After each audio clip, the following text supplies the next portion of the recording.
Asante watu wa praise. Mungu wa mbinguni awabariki sana. Nasikia kumshukuru Mungu sana zaidi ya ninavyoweza kushukuru. Mungu ni mwema sana. Mungu ni mwema sana. Tunayo siku njema leo, siku nzuri sana ambayo ni adhimisho la kufufuka kwa Yesu Kristo.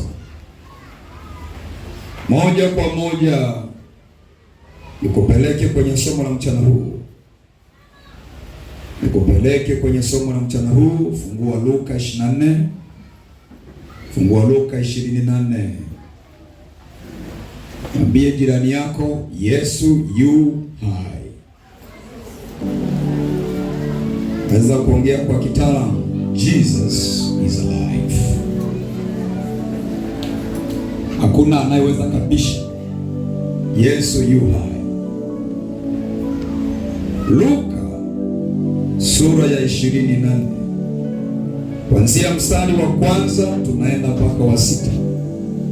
Biblia inasema hata siku ya kwanza ya juma ilipoanza kupambazuka, walikwenda kaburini wakiyaleta manukato walioweka tayari. Wakalikuta lile jiwe limevingilishwa mbali na kaburi. Wakaingia wasione mwili wa Bwana Yesu. Ikawa walipokuwa wakifadhaika kwa ajili ya neno hilo, tazama, watu wawili walisimama karibu nao, wamevaa nguo za kumetameta. Nao walipoingiwa na hofu na kuinama kifudifudi hata nchi, hao waliwaambia, kwa nini mnamtafuta aliye hai katika wafu? Hayupo hapa, amefufuka. Kumbukeni alivyowaambia, alivyosema nanyi alipokuwa akaliko Galilaya. Yesu alizungumza akiwa pale Galilaya, akazungumza mambo yatakayompata. Alijieleza. Kwa hiyo anawakumbusha, sema wale watu wanamwambia, kumbukeni alivyowaambia alipokuwa bado yuko Galilaya. Kwa wakati wako utayaona kutoka Luka sura ya 9 mstari wa 22 na mstari wa na sura ya 18 mstari wa 31 hadi 33. Utayaona hayo ambayo wale watu wanasema kwamba wakumbuke alivyosema. Yesu alikuwa amefufuka. Wakati anateswa, palikuwa na watu waliompenda sana Yesu. Walikosa nguvu tu za kumwokoa, lakini walimpenda. Walishindwa wafanye nini ili wamsaidie, lakini walimpenda. Walipoona hakuna cha kufanya kwa ajili ya kumwokoa, waliamua kumlilia. Biblia inasema wanawake waliompenda wale wakainama vichwa vyao wakalia. Yesu aligeuza shingo alipowatazama, akawaambia, enyi binti za Yerusalemu, msinililie mimi, bali jililieni ninyi na watoto wenu. Maana haya walioyafanya kwa mti mbichi, kama ni hivi itakuwaje kwa mti mkavu?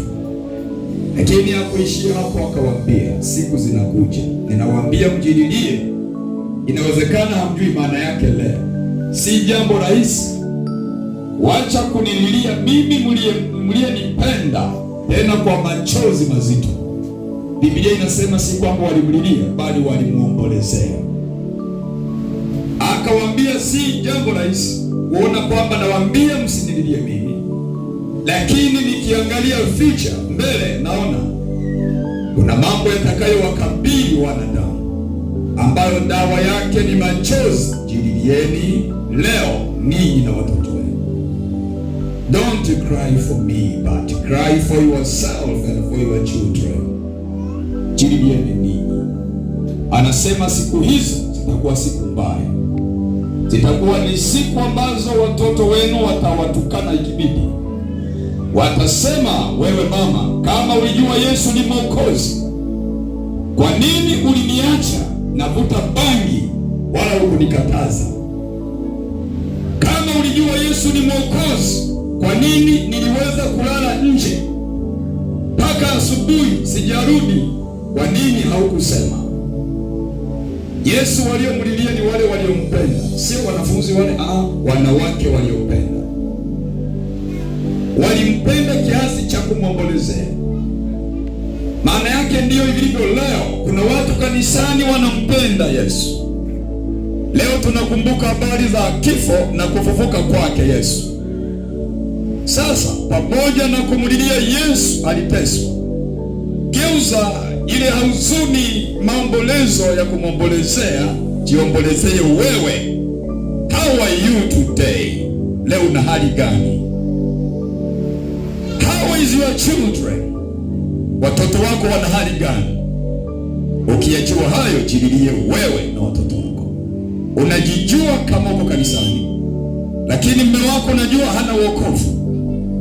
Unajijua unavyompenda Mungu, lakini mtoto wako pengine hampendi Mungu. Tabia mbaya alizonazo unazijua. Unajua jinsi rafiki yako ambavyo hana wokovu, unajua. Kwa hiyo anasema msinililie mimi sehemu yangu nimemaliza. Kazi iliyobaki ni kwako. Kama imefanyika kwa mti mbichi namna hii, itakuwaje kwa mti mkavu? Yesu anatoa somo akiwa msalabani. Anasema msinililie mimi, bali jililieni ninyi na watoto wenu. Ndugu yangu uliyeko hapa, unayo kazi ya kujililia. Tumejifunza habari za mateso ya Yesu kuanzia Jumatano mpaka asubuhi. Lakini pamoja na hayo yote, unayo kazi ya kujililia tena. Kwa bahati nzuri, Yesu aliwaambia wajililie, alikuwa kwenye ile mateso, na zile damu nilizotaja zilikuwa zimeshatiririka tayari. Kwa kilio chao kina matokeo. Kama ukilia leo kwa ajili ya nafsi yako, kilio chako kina matokeo. Damu ilishamwagika, itabadilisha. Ukiamua kuwa kama Joshua, anasema mimi na nyumba yangu tutamtumikia Bwana, kilio hicho Mungu atakisikia. Hatuwezi kuwa na amani sisi tulio ndani ya Kristo wakati ndugu zetu tunajua hawajaokoka. Na wengine wamekualika kushiriki nao pilau leo. Unakula pilau yao, lakini unajua hawajaokoka. Na hapo jililia, walilie na wao. Haleluya! Sasa wanawake hawa waliompenda, asubuhi mapema, sio saa 4, no, kabla kujapambazuka vizuri, wameshajiweka tayari.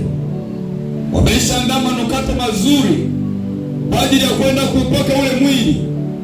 Yesu alipendwa kwa watu, kazi yake inajulikana sana. Lakini baada ya kifo, hata kuzikwa vizuri. Lazima tuige mfano wa Yesu Kristo. Watu wengine unakaa nao, wengine unashirikiana nao, wengine wachangia fedha yao, wakati kwa Mungu hauzami sana. Unasema hapana, huku ndio kuna kikundi cha kufa na kuzikana. Yesu alipendwa na watu, lakini saa ya kifo hawakupatikana wa kumzika, bali watu wawili tu waliojitolea. Mmoja alijitoa, akasema nitaandaa sanda. Mwingine akajitoa, akasema nitaandaa mahali ambapo ningezikwa mimi, atazikwa Yesu. Mwanaume aliyetisha duniani, aliyeheshimika duniani, mpaka watu wanamwambia mama yake, ana heri kiasi gani mama aliyekuzaa au ziwa ulilonyonya. Huyu mtu alisifiwa na wengi, huyu mtu alitambuliwa na wengi, aliheshimiwa na wengi, lakini saa ya kifo alizikwa na watu wawili tu. Unaweza ukaona hiyo inaonyesha mambo ya dunia si muhimu kuliko mambo ya kiroho. Mambo ya kiroho ni muhimu kuliko mambo ya dunia. Haleluya! Yesu Kristo alizikwa kwenye kaburi la watu waliojitolea, lakini huyu Yesu, kwa sababu ya wanawake waliompenda tangu akiwa hai, bado hata kama amekufa, bado wanampenda, mwili wake wanaenda kupaka mafuta. Ile asubuhi wanakwenda, walishangaa wakakuta lile jiwe limevingirishwa kando. Maana walipomzika waliweka na jiwe, walikaa kikao, wakasema hata kama tumemweka kwenye pango, lakini amesema mara nyingi kwamba atafufuka. Kwa hiyo wasije wale wenzake wajanja wakamwiba, halafu wakatudanganya kwamba amefufuka. Kwa hiyo tunaweka jiwe, tunakomesha, halafu tunaweka na walinzi ambao wanajua wanafanya ulinzi, watapeana zamu. Kama mmoja kilala, mwingine atakuwa macho, ili saa atakayofufuka wamkamate, wamrudishe. Hiyo mipango wanaweza kuipanga kwa mwanadamu. Hawakujua kwamba alikuwa mwana wa Mungu mwenye uwezo zaidi ya mawe waliomwekea kumzuia. Ana uwezo, maana njia zake si kama za wanadamu. Wale watu walipokuwa wanalinda, Biblia inasema likatokea tetemeko la kutisha, halafu lile jiwe lenyewe likaachia. Yesu mwanaume anatoka yu hai. Haleluya! Wale wanawake waliompenda asubuhi ile walipokwenda, ndio wanakutana na habari mpya. Wanashangaa lile jiwe limewekwa kando, halafu limeviringika tofauti na mkao lilivyokuwa. Ni kama vile kuna mtu amelisukuma hivi. Wakati wale wanawake wanawaza, huyu Yesu atakuwa yuko wapi mwili wake? Sasa Mungu hakutaka wapate shida, aliona wanavyompenda. Basi mara mmoja wakatokea, wamevaa mavazi ya kung'aa sana, alafu wakaongea nao wakisema, kwa nini mnamtafuta aliye hai katikati ya wafu? Jibu ni kwamba hayuko hapa, amefufuka. Haukuwa msemo rahisi. Akawaambia, kumbukeni alivyosema nanyi akiwa Galilaya, nendeni mtamwona yu hai, haipo katikati ya wafu. Wakati Yesu akiwa pale msalabani, aliangikwa pale msalabani pamoja na watu wengine wawili wahalifu. Akamwambia, maana yule mwingine alikejeli tu, wewe si uniokoe tu, si unaweza. Huyu mwingine akamwambia, hapana, umwogope hata Mungu wewe? Akamwambia, Bwana Yesu, ninaomba leo unikumbuke utakapokuwa peponi. Sisi tuna makosa, nakiri kuwa mimi ni mwenye dhambi, lakini najua hapa msalabani wewe huna dhambi ila sisi. Kwa hiyo naomba unikumbuke leo. Yesu akamgeukia kwa furaha pamoja na huzuni, akamwambia, leo hii tutakuwa pamoja. Ulikuwa ni msiba eneo lote baada ya Yesu kufa. Watu wana huzuni, wanawake wamejifunga vizuri, wanaenda kuweka mafuta kwenye mwili wake, wanakutana na habari njema. Naye mnamtafuta aliye hai katika wafu. Yeye si mfu kama mnavyodhani, yeye si mfu kama wengine wanavyoamini. Kama mmojawapo wa manabii waliokufa wakawa marehemu, wakawa wafu na makaburi yao yapo, yeye si mfu kama wafu wengine, yu hai. Kumbukeni alivyowaambia akiwa Galilaya. Ilikuwa ni habari njema. Wale wanawake walisikia furaha, Kwa hiyo nataka nikwambie mchana wa leo, Yesu si mfu, Yesu yu hai. Geukia jirani yako, nisaidie kumwambia, Yesu si mfu, Yesu yu hai. Yesu tunayemwabudu si mfu, Yesu ni hai. Achana na habari za imani zingine zote duniani, hazina Yesu aliye hai. Sisi tunamwabudu Yesu aliye hai.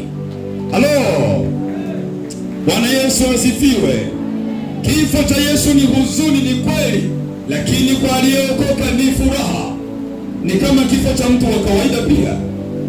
Tunapofiwa na ndugu zetu, mara nyingi tunalia, na tunafanya hivyo kwa sababu tuliwapenda. Tunafanya hivyo kwa sababu wengine tunakumbuka chipsi zao tulizokula, tunakumbuka mema waliotenda, tunalia. Lakini Biblia mtazamo wake ni kwamba hatupaswi kulia kwa ajili ya wafu, bali tunapaswa kufurahi kwa sababu kufa si kupotea. Kufa ni kubadilisha maisha. Aliyekufa katika Bwana anakuwa na maisha mengine. Kitabu cha Ufunuo kinasema heri wafu wafao katika Bwana, ili wapate kupumzika baada ya taabu zao, maana matendo yao hufuatana nao. Lakini tunapojua aliyekufa ni mwenye dhambi, hapo tunapaswa kulia, si tu kulia bali kuomboleza, na si tu kuomboleza bali kugaragara, maana ndugu yako amepotea. Ndugu yako akifa akiwa na dhambi amepotea. Lakini ole wako mpaka nakata roho hujamwambia kuokoka, huenda ukapata shida. Naomba nikwambie jambo gumu tena bado hujalizoea. Ukaona unauguza mtu, ndugu yako unamuuguza, tangu anaugua alikuwa anaweza kula, taratibu hawezi kula, unamuuguza tu, unaweza kumletea uji na vitu vingine, haumwambii Yesu ni Mwokozi, mpaka anakata roho. Una dhambi ya kutokumwambia mwenzio ajiokoe na jehanamu. Ile jehanamu wakati wanampokea na wewe uko nyuma. Kwa nini? Kwa sababu haukumwambia. Ni bora katae, lakini umemwambia. Wengi tunaona aibu, eti nikimwambia okoke naona aibu. Aibu gani wewe? Kwa sababu ya Yesu. Wenzio tumevaa suti leo, nioneje aibu wewe? Mwambie ndugu yako aokoke angali hai. Biblia inasema nimekuweka kuwa mlinzi. Nikimwambia mtu nitamuua, halafu simwambie, damu yake nitaidai mikononi mwako. Ila ukimwambia kikataa, umenawa huko salama. Jifunze kuanzia leo, unauguza mtu, kabla yote mwambie umeokoka, mkubali Yesu akuokoe. Maana kupona na kufa vyote vinawezekana. Ukipona sawa, ukifa wenda mbinguni inawezekana. Mwambie ndugu yako, waambieni ndugu zenu, sije mkadaiwa. Bwana Yesu asifiwe. Mwambieni. Bwana Yesu kifo chake kilikuwa ni huzuni, lakini ilikuwa ni furaha, kwa sababu kwanza Yesu hakupotea. Halafu ni habari njema kwa sababu Yesu alikaa kaburini siku ngapi? Siku 3. Siku zile tumepata ugonjwa wa dunia unaitwa COVID-19. Ni ugonjwa ambao ulimpaka mtu ajifungie, awe karantini, ajitenge mbali na wenzake. Lakini kwa mapigo tuliona leo, Isaya 53 wasema kwa kupigwa kwako sisi tumepona. Kumbe hata kwa ajili ya korona tumepona. Bwana asifiwe. Kwa nini tumepona? Kwa sababu kama yale mapigo na maana ya magonjwa na COVID-19 imo. Na kitaalamu tunasema COVID ina maana hivi: Christ over virus, infections, disease. Unaweza kurudia pamoja nami? Sema Christ over virus, infections, disease. Kwa hiyo Christ is over virus, infections, disease. Ukimwamini damu yake na mapigo yake, kila maradhi yanasalenda kwake. Akakaa karantini siku ngapi? Maana yake kufukiwa siku 3, haonekani na mwanadamu yoyote, yuko karantini. Yale mambo yaliyoonekana kuwa ni sugu, ni magumu, ilibidi Yesu amue kwenda karantini, ili mtu mmoja atakapomwamini, akiwa Bimunguti, akiwa kizaru, akimwamini tu, yale yalionekana kuwa ni sugu yawezekane. Yesu alipofanya kila kitu msalabani, yaliyosalia akaamua kwenda kuwa karantini, ili akija mwenye HIV iwezekane, ili akija mwenye kansa kiamini iwezekane. Yesu amefanya kila kitu. Shangilia Mwokozi. Watu walikuwa na mitazamo, huyu amekufa, twende tukapake mafuta mwili, malaika wakawawahi kabla wajaingia ndani. Kwa nini mnamtafuta aliye hai katikati ya wafu? Amefufuka, hayuko hapa. Kumbukeni alivyowaambia. Na kweli walipokumbuka wakakuta ni kweli aliwaambia, maana wakati atasulubiwa, atafanyiwa jeuri na matendo yote mabaya, atakufa, atazikwa, lakini siku ya 3 kaburi litamtema, aliweze kumshikilia. Tunaye mtu ambaye ni wa ajabu sana. Acha watu wanaotembea na hirizi, huo ni ushamba. Tembea na vipande vya kuni kwenye kiuno. Wengine atembea na vipande vya kucha. Wamechukua kucha za jogoo ndio wanaweka. Mtu anatembea nazo. Huo ni ushamba. Geukia jirani mwambie acha ushamba. Huyu tulionayo ukipata mtu akamfafanua vizuri, anatisha. Yale yalionekana ni sugu, hayawezekani, akaamua kwenda karantini for 3 days. Shetani mwenyewe akasema hii ngoma hii hapana. Hii akasema atacheza na wanadamu wasio na akili tu. Na bado andiko likaja, watu wangu wanaangamizwa, wataangamizwa, wataendelea kuangamizwa kwa sababu ya kukosa maarifa. Ukitaka kupona, ponyaji namba 1 ni kichwa. Ikifunguka mzima. Haleluya. Wale wanawake wanaenda pale wakakuta hayupo.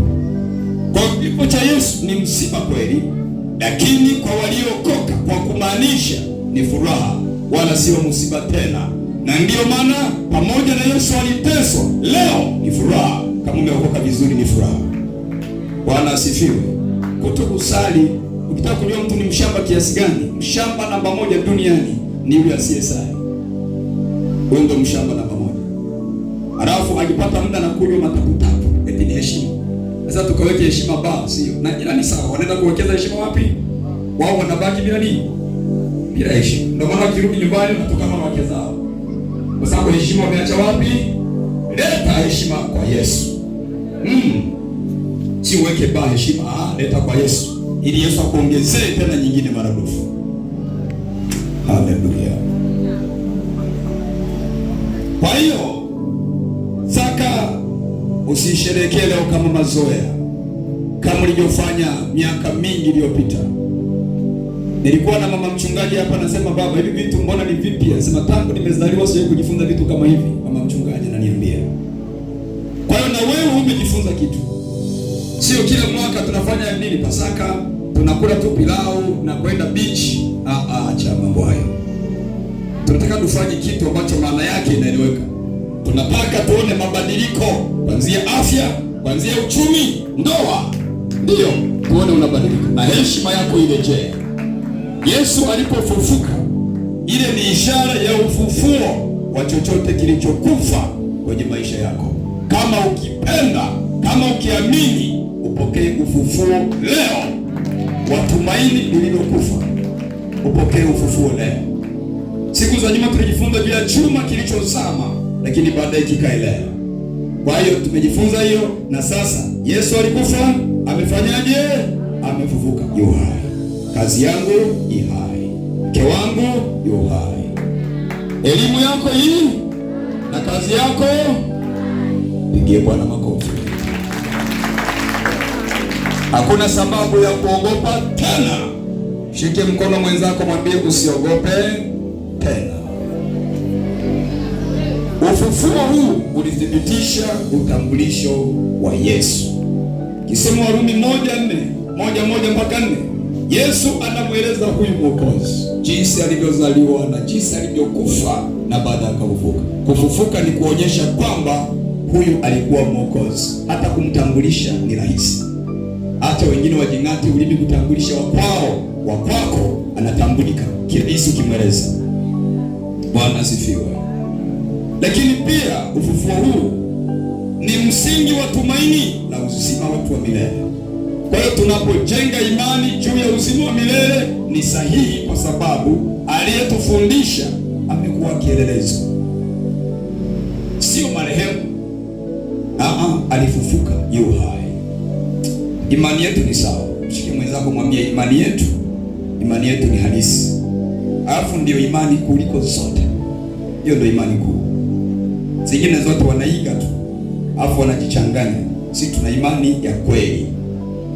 Watu wanauliza, kwa hiyo ninyi mnajihesabia haki hiji tu? Ndio. Kama wakipenda waungane nasi.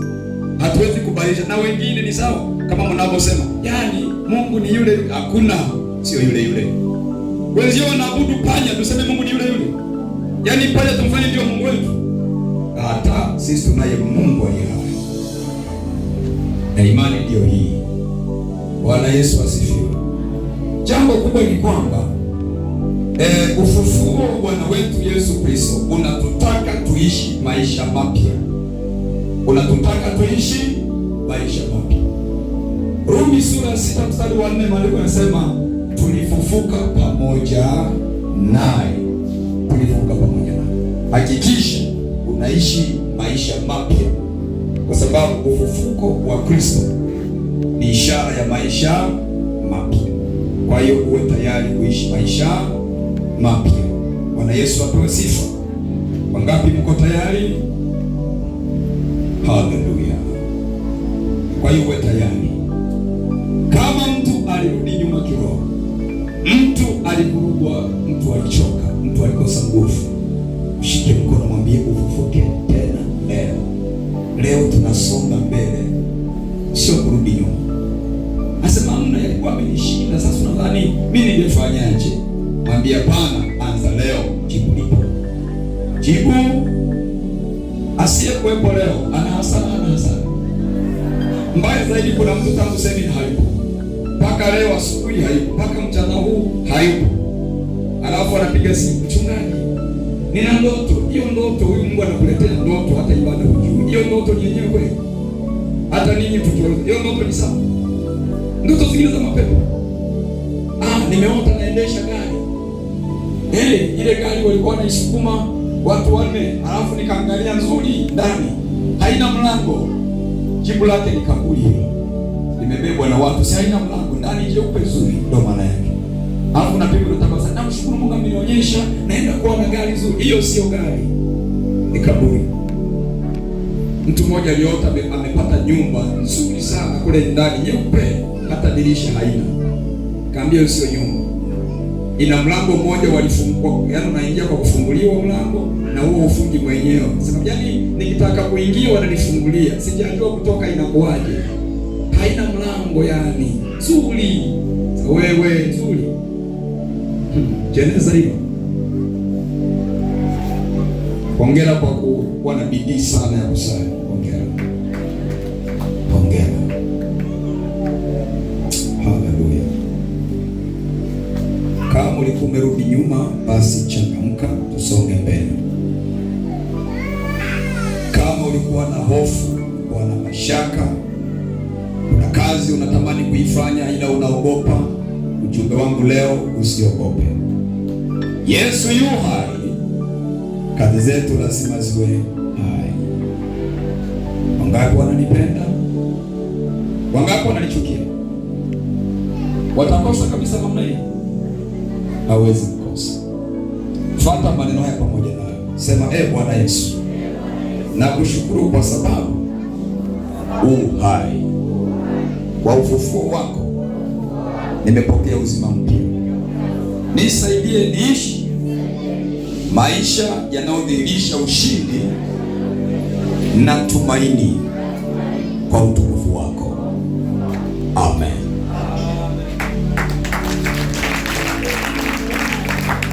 Baba uliye hai, nakushukuru sana kwa kutupa siku njema na kutuhudumia, kutukumbusha mambo muhimu sana katika maisha yetu. Wote hawa wabarikiwe, wawe na sura ya kubarikiwa na kuishi kwa amani kuanzia sasa, kwa jina la Yesu Kristo, amen. Mungu wa mbinguni awabariki sana. Kwa sababu tuna matangazo, tuna mambo mbalimbali, naomba niishie hapo.